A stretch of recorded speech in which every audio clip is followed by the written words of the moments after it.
Sveiki. Savo kasdienėje praktikoje mes vis dar susidurime su amalgamomis. Tai yra senos metalinės nekokybiškos plombos. Tokią galite matyti ir šitoje nuotraukoje. Kodėl jas rekomenduojame pakeisti? Pirmiausia, todėl, kad tokia plomba yra pralaidi. Genda tiek po ją, tiek aplink ją. Antras momentas. Tokia plomba nebeatkartoja taisyklingos danties anatomijos ir toks dantis sunkiai dalyvauja pilnavertiškame kramtyme. Trečias momentas, neretai šalia amalgamos ir danties pastebime skilimo linijas ir jos atsiranda dėl skirtingų danties ir amalgamos savybių.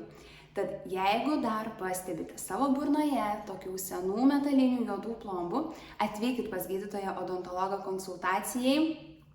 Ir jums tikrai patars, jeigu reikia, ją pakeisti į naują kokybišką užpildą.